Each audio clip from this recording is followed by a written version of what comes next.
రాజగోపాల్ రెడ్డిలు, వెంకటరెడ్డిలు వీళ్ళ మాటల్ని, వీళ్ళ చేష్టల్ని, వీళ్ళ కుప్పిగంతుల్ని ప్రజలు నమ్మే పరిస్థితులు ఏం లేరు.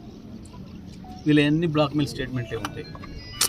ఒక మాట అంటారు, మళ్ళీ వెనకనే సాటంగా పోయి కాంప్రమైజ్ అవుతారు. ఎన్నిసార్లు చూడలే మనం. రేవంత్ రెడ్డి 25 కోట్లకు కొనుక్కొచ్చుకున్నాడు అని ఇదే రాజగోపాల్ రెడ్డి మాట్లాడండి, ఇదే వెంకరెడ్డి మాట్లాడండు.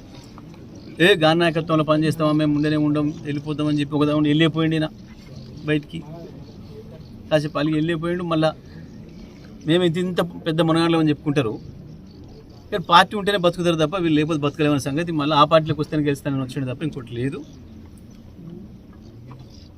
ఇవన్నీ ఉత్తయ్య ఎవరన్నా నమ్మితే అది అమాయకత్వం. కేవలం పదవుల కొరకు బ్లాక్మెయిల్ చేయడం కొరకు మాట్లాడే తప్ప ఇవి నిజంగా మాట మీద నిలబడే మనుషులు కారు వీళ్ళు.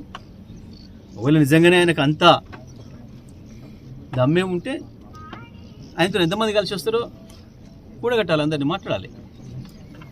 ఈ మాట ఖండించేటోళ్ళు ఎంతమంది రండి నాతో పాటు అని చెప్పి మాట్లాడాలి. నిజంగా ఎంతమంది ఉన్నారు. అసలు ఈయనే ఉండడు, మిగతా వాళ్ళు ఎందుకు కలిసినారు వీళ్ళతో అంటే వీళ్ళే ఉండరు మాట మీద. వీళ్ళ అన్నదమ్ములు కేవలం వీళ్ళ పదవుల కొరకు మాటలు మాట్లాడతారు తప్ప తీసుకుపోయి మనం బాగా నొక్కుతారు, వీళ్ళు మాత్రం వెళ్ళిపోతారు అనే భయం ఉంటుంది. కాబట్టి వీళ్ళని ఎవరు కూడా నమ్మతలేరు. ఇవన్నీ ఉత్తమ చెట్లు.